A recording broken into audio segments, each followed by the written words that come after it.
When I was a child, my family lived in a two-bedroom house in the country. It was built during British colonial times and had been used as officers' housing by the British military until they pulled out of our country decades ago. In those days, apparently, it was a grand estate with expansive gardens and grounds, servants' quarters, stables, and so on. But after years of neglect, our house had shrunk to just 4 walls and a corrugated tin roof. 2 of the bedrooms were occupied by my parents and my 2 younger siblings, and I shared the other bedroom. The house was ridiculously long and narrow with a lounge that stretched all the way from the front door at the entrance to the back door at the kitchen. The lounge was connected to a drawing room which had floor-to-ceiling bookshelves and a fireplace at one end. The drawing room opened into my bedroom through an archway, and our front door opened onto a narrow veranda. From the veranda, we looked out onto a sloping lawn that dropped down to meet an endless plot of red dust. This continued all the way to the main road, half a kilometer away. With our house stood 3 more identical houses, each of which had a similar veranda overlooking their own patch of dust. Only the house next door was occupied by an elderly couple. Ours was the only house with children, and my father was away from home Monday to Friday for work, which meant that my mother would lock all the doors, including the bedroom doors, before bed. That sounds weird, but she did it for safety reasons.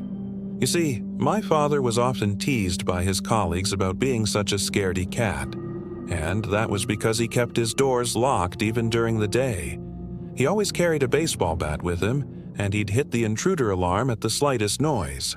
Dad was convinced that someone was out to get him and that he'd wake up with a pair of scissors in his throat if he didn't stay sharp. We knew it wasn't logical, but we learned to go along with it and keep quiet whenever he came home before he'd gone back to his room. So that's why every night before my dad left for work, my mom would lock the front door, lock the veranda door, draw the curtains, and then lock us kids in the lounge with her. She'd join us on the floor, we'd huddle together, and then she'd read us stories until we fell asleep. The lounge was wide and had a sloped ceiling, so there were plenty of corners to hide in. So she'd hide one of us behind the fridge, hide another of us under the TV cabinet, and then she'd curl up with the baby and fall asleep with us listening to the crickets chirping outside.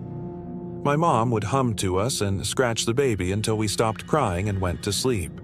Then she'd go quiet, and we'd listen to her breathing until sometime after midnight, when she would wake up in terror. You see, sometime after midnight, she would hear a noise. It sounded like someone was pounding on the roof directly above us, pounding something heavy and making the whole house tremble. Sometimes the noise would come from the roof at the back of the house, right over our lounge. Other times, it would seem to be coming from the roof over my parents' bedroom, which was right at the front of the house. But no matter where it was always impossibly loud, and it always lasted for around 5 minutes. My mom told us once that it sounded like the roof was splitting open, or like the house was having a massive heart attack, and it was always perfectly silent before and after. The noise was like fingernails on a chalkboard. It was guttural and hair-raising and absolutely terrifying. And when my mom would start screaming, I'd wake up. And every time I woke up, I'd scramble towards my mom and crawl on top of her as she held us tight and sang songs in a language she used to speak to the baby. And it was only when the sun started peeking through the gaps in the curtains that I realized my mom had been awake the entire time. The second time it happened, I was able to find my mom in the dark because my older brother had taken the flashlight and crawled under the TV cabinet to hide. We were all crammed inside the small space under the TV with Mom holding the baby when the roof started pounding again. And I remember thinking, I can't believe that this is happening again. Like, how could it possibly be happening again? But it did happen again and again and again. For weeks, the roof would pound, shaking the whole house and waking us all up in the middle of the night. After a while, my mom got sick of it. She couldn't take it anymore, and she announced that she'd had enough. She packed some clothes for us and told us that we were going to visit Grandma. But as soon as we stepped out of the front door, we knew that we weren't going anywhere. Because as far as we could tell, we were in the middle of nowhere. There were no cars on the road, and there wasn't a soul in sight.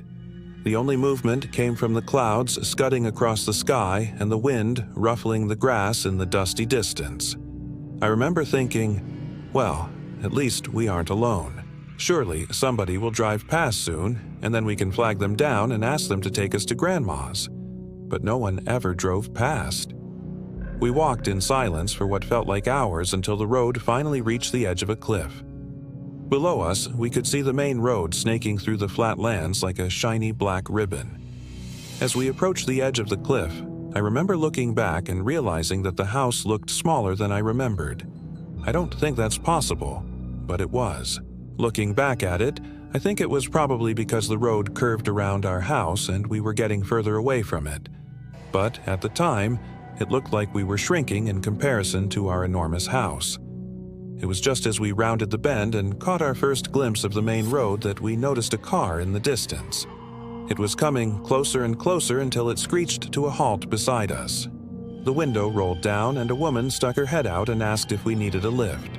We climbed into the car and the woman dropped us off at the nearest house, which was a tavern. We waited in the shade of a tree outside the tavern while the woman went in to talk to someone. Soon, she emerged with a big grin on her face and ushered us towards a waiting car. That car took us the rest of the way to Grandma's, and none of us said a word until we arrived. I think we were all still shaken from the strange events of the previous night. My mom explained to us later that the woman at the tavern was her friend, and that she'd called her up and told her we were coming. My mom hadn't wanted to tell me and my siblings what had happened because she thought it would scare us. But the truth was, she was too afraid to go back home. She told us that she'd had enough and that she'd never be able to set foot in that house ever again. Now, it turned out that the noise we heard was just a pair of rock hyraxes that lived on the roof of our house. But something else was going on too. You see, the house had been empty for over a year before we moved in, and before that, the people who'd rented it only stayed for a few months before running away in the middle of the night. We found that out after we moved in because my mom was tidying up the house one day and discovered a box of stuff in the kitchen. Inside the box, she found the tenant's contact information, written on a scrap of paper. And that's when she heard about the incident with the rock hyrax.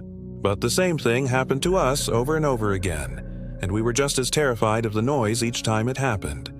So the next time the noise happened, my mom enlisted the help of an old woman from the village who dealt in muti, or traditional African medicine. According to her, she could cleanse our house of evil spirits and bring us peace. She spent the whole day chanting, burning incense and sprinkling holy water before declaring that our house was clean. And, funny enough, we never heard the noise again.